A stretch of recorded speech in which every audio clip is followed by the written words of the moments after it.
I want to welcome Agile XRM to the podcast. I've known the people at Agile XRM for the past 12 years. I've seen how their business process management tool can add massive value to complex organizational processes in sectors such as finance and government. If you have complex processes or a need for dialogues on the Powe platform or Dynamics 365, take a look at how this BPM tool can add value.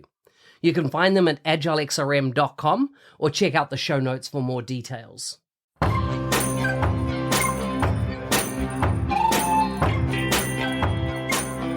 Welcome to the MVP Show.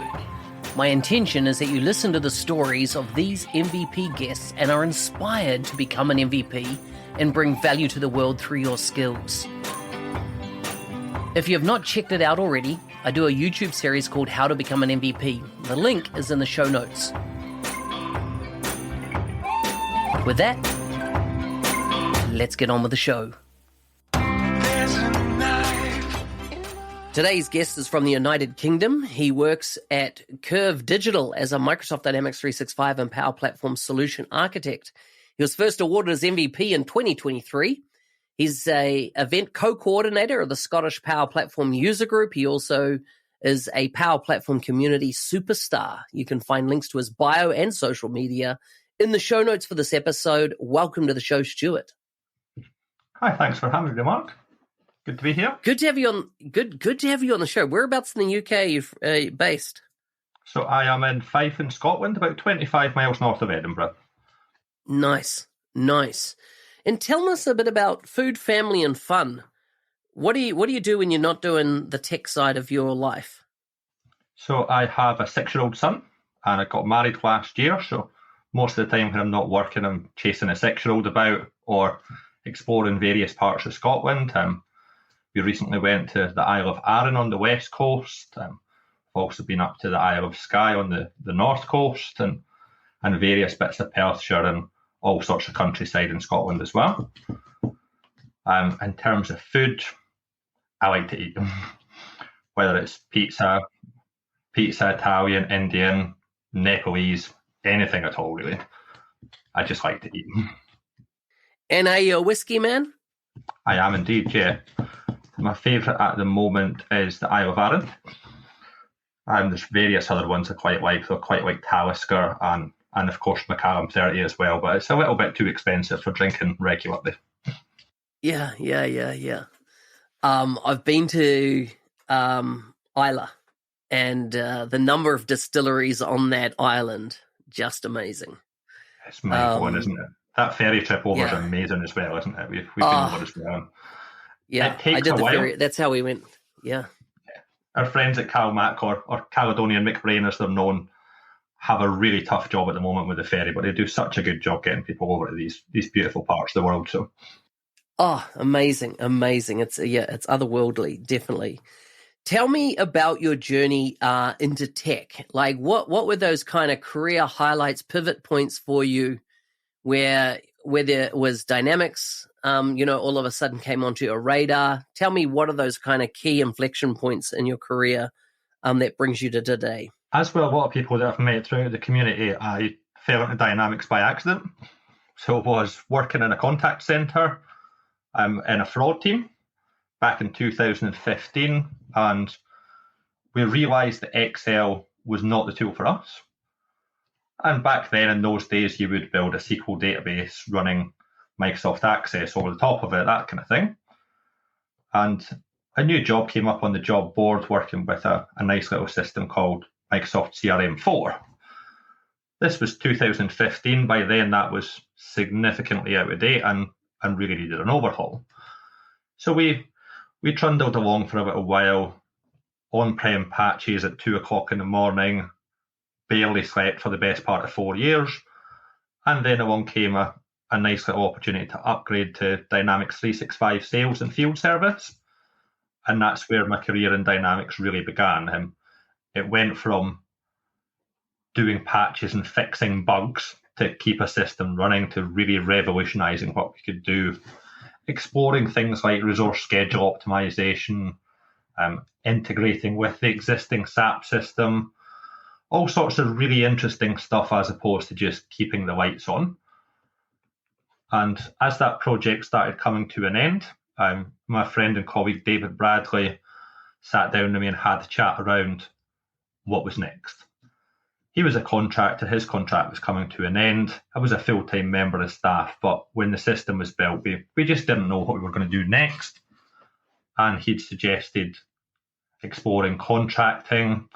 At that moment in time, I had a young son and I was like, contracting's not for me, but consultancy does sound interesting. So met up with a friend, Jamie Gilson, who's probably listening to this. And he introduced me to a company called Fabric IT down in Macclesfield, England. During my time there, they really pushed our development, helped me through a whole load of Microsoft exams, got my first certification about 6 weeks after I started there, and did a whole load of work with a customer called AG Products. So they are a really, really revolutionary agricultural machinery manufacturer. Really interesting company headed up by a husband and wife, Andy and Hannah. And they were looking at Dynamics Field Service. So as well as manufacturing the machines, they supported the machines as well. And his entire ethos was our systems should work for us, we shouldn't work for our systems. And he really fell in love with Dynamics and took it from a kind of vanilla field service implementation that just let his guys get on with doing their job to a really, really cool, heavily customized field service system that allowed the guys to do their job even better and made their life easier. About 6 months in, moved to a senior functional consultant role, continued working with AG Products, various other customers for a short while, and then July 2021, moved to my first solution architecture role with a company called Brightwire up here in Peebles, Scotland, just south of Edinburgh, where we started to work with my first particularly challenging system, I'll be honest, for a company called National Highways, and used to be known as Highways England. They manage the motorway and major road network in the UK, and they wanted to look at where they're spending money and also track all the different pieces of roadworks that are going on. So a little bit of an example that our friends down in Birmingham might be disappointed to hear. They planned on closing the M6 junction 26 to 27, for example, and then 6 months later closing junction 28 to 29. Now, because they weren't working with a joined up system, common sense wasn't kicking in, and they weren't thinking, actually, let's close that whole stretch of road, resurface the whole lot, one contractor, one set of closed roads, one set of disappointed travellers. Let's do it all at once. So our joined up system, with the help of my colleagues Stuart Ackroyd, Marcus Naylor and Colin Miller, who headed up Brightwire, put in a really, really great system for them. And that was also my first dipping my toe in the water with Pro Code as well. So quite a lot of JavaScript involved in that, front end scripting, connecting with PCFs and all sorts of cool stuff. So really, really enjoyed that project.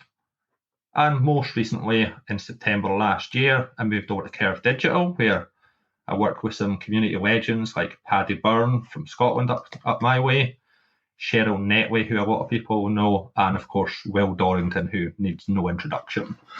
Anyone in the Microsoft community knows who Will is, and it's really, really cool and really interesting working with him.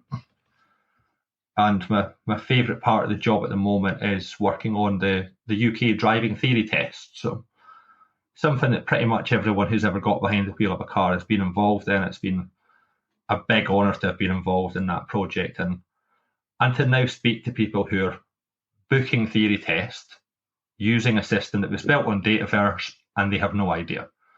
To them it works and it functions like any other website. It's just really fast, really easy to use and a great customer experience. And that's always the aim when we work on projects. It's great to do a good job for the customer, but it really boils down to the customer's customer. They're who you want to make happy. Happy customers make money. Money comes back to consultancy and we get more money. And that's a quick whistle-stop tour of my career so far. So good, and some incredible companies you've worked with. And obviously a lot of exposure to Dynamics 365 field service across your career. What do you find most compelling, or what is the best feature that you have implemented in Dynamics 365 field service? I would say probably on the CDMT system for national highways, we built a PCF that integrates in with their ArcGIS system. And what that allows them to do is basically plot on a map where the issues with the road are, but also view the surrounding issues as well. So it went from here's a point on the map to here's a whole load of points on the map that give you more information about what you're working with. It wasn't fully field service. It was a bit of other bits and pieces rolled into it. But what I really like about field service is these opportunities to extend. So when field service was first a thing, you had like Resco Mobile. At that point, field service was great, but Resco Mobile really tipped it over the edge and kind of added on to that product. That's my favourite thing about Dynamics in general, I suppose. The ability to use the great things that friends at Microsoft have built, but also work with PCFs and extensions and add-ons and things built by other people. Tell me about Resco now in the context of field service. Is it still a must-have component, or do you feel the mobility from Microsoft solution now really addresses the gaps that it used to have in the past? I really prefer the Microsoft solution now. Where the Microsoft solution excels for me is it looks and feels like any other model-driven app. So, for example, let's go back to British Gas. They have some guys who they call senior engineers who most of the day are working in the office, supporting with scheduling, having conversations with engineers. But 3 or 4 times a year will go out on the tools and go and do a job. For them, they log on to their mobile and it looks like a responsive version of what they've been using all day, every day. For a new engineer being trained up, the dispatchers in the office can show them how to use it.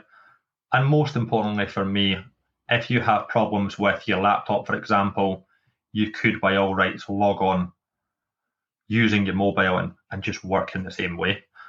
Resco was great for a long time. I feel like Resco is they've gone the same sort of direction as Dynamics 365 marketing and quick dimensions. For a long time, they were the must-have and the best of the best. And it feels like Microsoft have caught up and continue to innovate. And we just don't see that same innovation with some of the older ISV products that are kicking about. Brilliant analogy. Perfect. In fact, I'm going to use that in the future. It's interesting that you're talking about that routing infrastructure and the ArcGIS integration. How's this? Back in 2015, we built a similar system before Microsoft owned field service or even the company that they acquired. And we built from scratch a system that did ArcGIS integration into toughened, devices that sit in road worker trucks for West Australia. So Western Australia. And just to give you an idea of sizing, West Australia is 11 times the size of the United Kingdom. 11 times the size. And so this is the beauty of Dynamics, right? Right back then, you could create these amazing applications and solutions and integrate it into so many other things. And what were we using to actually build that entire roading? It covered roading, bridges, all the power fixtures on the roading network. All of that was built into our solution. And what was crazy, it was all built on Dynamics 365 sales because there wasn't any other field service, didn't even exist back then. And all the job orders, work orders, everything were all custom built on Dynamics 365 sales. I do really love the flexibility of the different modules. So there was a small project I worked on for a short time when I was at Fabric for a group of accountants. So before COVID was a thing over in the UK, they would physically go out and see people and sit down and sell them packages. So they were kind of corporate accountants. They did kind of tax relief for R&D projects and all this sort of stuff. And they'd engaged just before COVID was a thing. And at the time, it was like, we want Dynamics 365 sales. We're a sales company, we sell stuff. And then, of course, COVID became a thing, and we completely flipped that on its head. And it was like, okay, you still sell stuff, but now you have to hold calls on Teams because you can't go to people's offices and houses. Have you thought about field service? And they were like, oh, that's for broken boilers and roadworks companies. And like, it's not really, though. It's for people who have conversations with customers at a place that's not face to face, and it has a lot of the sales stuff as well. And they were like, oh, that's great, but what happens when we're not going to the customer's houses? Well, that's a remote work order. In fact, you could even use remote assist on top of that and look at the documents that are in front of them. Don't have them scan 100 million things that you're probably going to read 5 of them. Do remote assist. See the things on screen when you can go back out into people's houses, whenever that may be, which turned out to be about 2 years later. Continue using field service, you stop using remote work orders. And it was really good fun, actually, because every time they were like, oh, we want to like sell them a contract though, where we'll provide them services for a period of time. They're like, yeah, that's an agreement. That's a thing that already exists. And it's really interesting how you can find kind of niche use cases for stuff that people just didn't think about. I suppose that's our job as consultants as well, to steer people in the right direction and say, look, I know you said you want a yellow triangle, but have you heard about this red square? Yes. So good. Tell me, I'm interested for selfish reasons. Tell me, working at Curve, tell me why it's such an amazing business and why it's unique as a consultancy. For me, the thing that stands out with Curve can be encapsulated in 2 words. Build future is what Curve stands for. And the way they achieve that is 2 ways. So they look after their staff and they look after their customers. One of the kind of ingrained almost mottos that you would expect to see on the wall in the office is do the right thing. Whether that's challenging a customer on something that you don't think is right, whether that's challenging leadership on something that you think could improve. That open and honest dialogue and kind of open door policy is actively encouraged from junior developers right up to chief technology officer and everything in between. I really like that they do a lot of work with non-profits. For those familiar with Cloud who later became Curve, they've given away millions and millions of pounds worth of intellectual property for some really, really great charities. Things like WaterAid, who provide clean water to regions in Africa, Children in Need, that's a bit closer to home, National Trust Scotland, who look after some of the really beautiful old buildings in Scotland. And most of this is done free of charge. They value what the customers are doing more than the money in the customer's bank. And that really, really stands out for me. I like it. And as you say, got some real rock stars on the team like Patty, Cheryl, and of course your famous CTO, Will.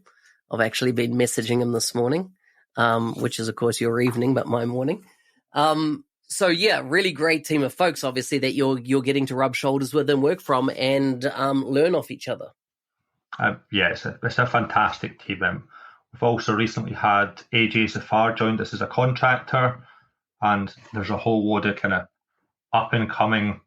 I don't want to say up and coming because they're extremely talented people, but people not really known to the community who we work with a fair bit. A lady called Madeline Harwood, who I know will be listening to this and will be extremely embarrassed at him. I'm telling you how talented she is. She came to us from an end user, and it's been really great to watch her grow over the last kind of 6 to 9 months from a really good developer who didn't know she was a really good developer into a fantastically confident person who's starting to realise just how special they are. And I think Curve's full of people like that. And when you surround yourself with strong people, it can only make you stronger and make them stronger. So you've mentioned community there, and let's wrap up with this because I see we're already on time. It's been so good talking to you. Tell me about the role that community has played in your career and what you see the value of community is. So community has played a massive part in my career. I'll be honest, when I first joined consultancy, I was not confident. I was very much new to it, used to working for an end user. Relatively early on, I met a lady called Sarah Jones from Shortlist Recruitment, who also runs a platform called VRT, Virtual Roundtable. And she really, really encouraged me to get involved with the community, going along to events like Scottish Summit and so on, and also attending her events as well. Through them, I got together with Charlie Phipps and Keith Atherton, who now together with me run Scottish Power Platform User Group. And one of the comments we had at the last one was, there hasn't been an event like this in Scotland aside from Scottish Summit in about 10 years. And we can only look forward to one Scottish Summit a year. And it was great to hear that from someone who had been working with Dynamics since CRM1. Like really, really old school legacy guy who'd worked for Microsoft for so long, and he was like, yeah, it makes me happy to see people learning about the thing that I'm so passionate about. And that really resonated with me, because that's why you get involved in community. It's to share what you're doing and to get other people passionate about the things that we enjoy, and kind of bring on these up and coming people. It's Lewis Babut, for example. I'll take absolutely no credit for his development. He did that all on his own. But it's been really amazing to see him coming from the kid who built some stuff for his swimming club to the little boy who everyone knows, who's no longer a little boy. He's a fully grown adult and finished his GCSEs and walked straight into consultancy for one of the biggest companies in the UK, working alongside Chris Huntingford, and quite literally everyone knows his name. That's what the community is about. People growing from potential into something really, really amazing. It's a big part of my career to be part of that and to be sharing the things that we've learned over the years with other people. Hey, thanks for listening. I'm your host, Business Application MVP Mark Smith, otherwise known as the NZ365 Guy. If you like the show and want to be a supporter, check out buymeacoffee.com/NZ365 Guy. Thanks again, and see you next time.